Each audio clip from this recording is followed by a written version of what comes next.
Arriving in my neighborhood by Mother's Day will be the jewels of the garden, the ruby-throated hummingbirds. Glistening color, swift flight, grace and beauty make this tiny bird a captivating addition to your garden. This is part 2 of Gardening with Wildlife, and I'll be talking about hummingbird gardening. Part 1 is bird gardening, so make sure you stay till the end where I share that video.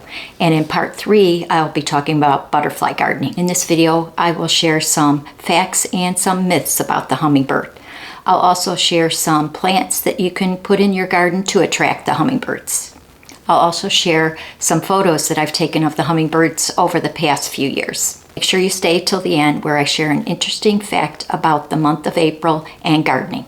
Hello garden friends, and welcome to my channel, DK's Garden Oasis. I am Debbie. I'm a master gardener and butterfly raising hobbyist. On this channel, gardeners of any skill level will learn to bloom, grow, and conserve in your garden. There are approximately 340 species of the hummingbird, and Ecuador having 163 species. Over 21 species reach North America. The greatest traveler is the ruby-throated hummingbird, whose range is far west as Alberta, east to Nova Scotia, and south to the eastern U.S. The ruby throat is the only hummingbird that breeds east of the Mississippi. Now I'll talk about its size. Ruby throat weighs about 3 grams. Their heart is 2.4% of their total body weight. Hummingbirds lay the smallest eggs around 1/2 of an inch, as small as half of a jelly bean. Eating. An average hummingbird eats half its body weight in nectar, insects, and tree sap each day. They feed 5 to 8 times at about 30 to 60 seconds at a time. To conserve energy at night, they go in a state of torpor where their heartbeat slows to about 50 beats per minute and their breathing is irregular and sometimes no breath at all. They don't do this every night, only when their energy reserves are low. It can last as long as 8 to 14 hours. Speed. A hummingbird's heart rate beats about 1,200 beats per minute when they are exerting themselves. Or at rest, it drops to about 600 compared to a human around 70 beats per minute. It takes about 250 breaths per minute. Flight. Hummingbirds fly around 25 miles per hour and they can fly forward, backwards, and sometimes upside down. Ruby hummingbirds fly 500 miles nonstop across the Gulf of Mexico during migration and increase their body weight by 50%. Storing energy as fat to burn while crossing. Hummingbirds can live up to 12 years, but most of them live 3 to 5 years. Courtship. The hummingbird nesting season gets underway with elaborate sky dances of loops, swoops, and dives performed by the male. The nest. The tiny nest is around 1.5 inches in diameter,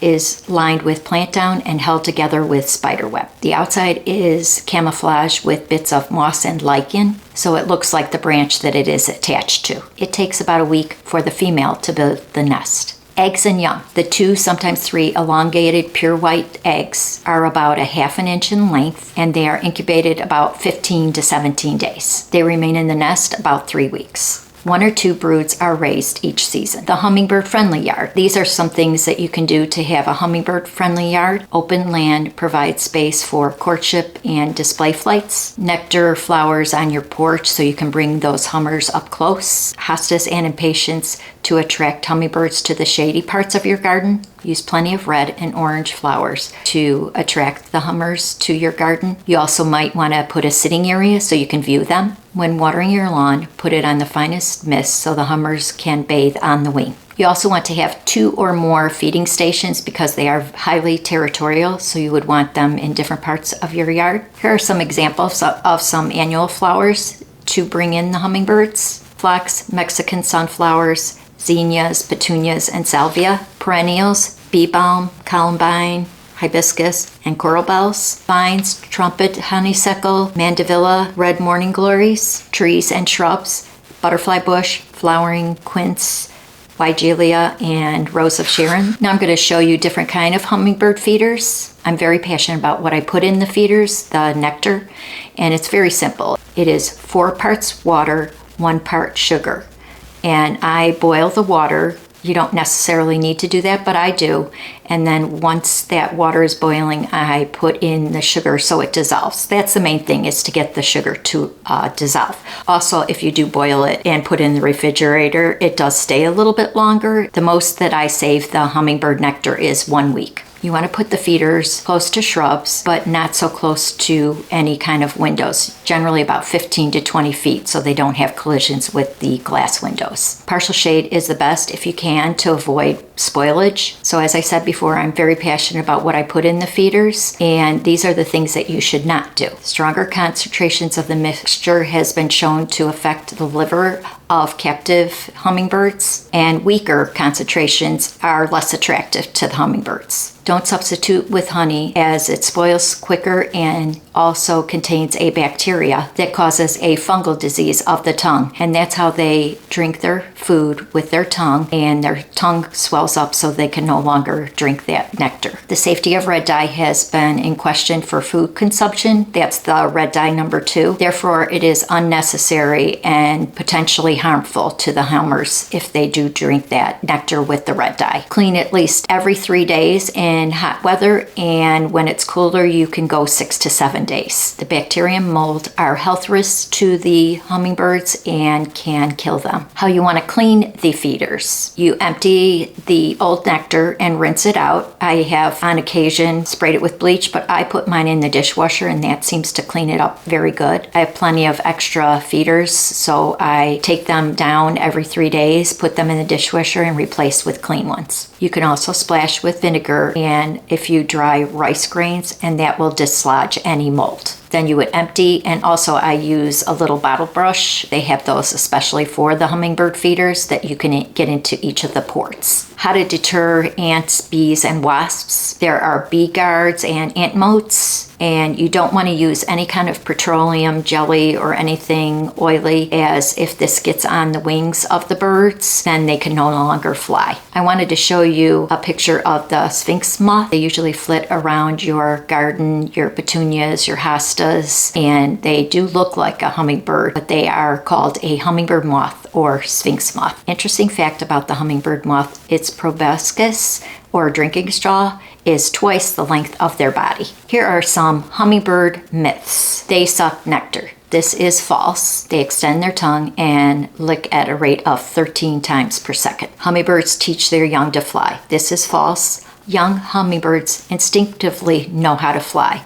The problem is their feet are not strong enough yet to perch. Number 3, hummingbirds eat only nectar. This is false. Hummingbirds eat nectar, insects, and tree sap. They spend a lot of time catching insects in the air, off leaves, and off of spider webs. Number 4, hummingbirds mate midair. This is false. If you do see them flying around, it is usually a courtship or a aggressive behavior. Generally, they mate in dense, low shrubbery. Number 5 is keeping your feeders up will prevent them from migrating. This is false. Hummingbirds' urge to migrate is instinctual. Males leave 2 weeks before the female. They respond to light levels, not food levels. Number 6 is hummingbirds feed only on red tubular flowers. This is false. Wherever they can get nectar, they will visit those flowers. Number 7 is hummingbirds fly on the backs of Canadian geese. I've never heard that before, but this is false. First of all, they migrate at different times and different places. They also have different habitats. Geese stay on lakes, rivers, and ponds, and hummingbirds live in woods. It's semi-arid with a variety of flowers. They also are fiercely aggressive and do not tolerate other birds. Now I'd like to share some photos that I've taken over the years. Enjoy.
If you enjoyed and found value in this video, please like and share and leave a comment below if you will be attracting hummers to your garden this year.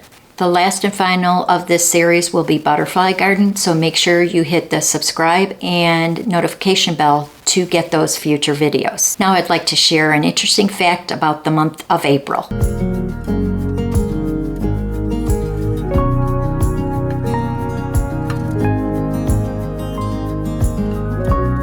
Happy gardening. Bye-bye.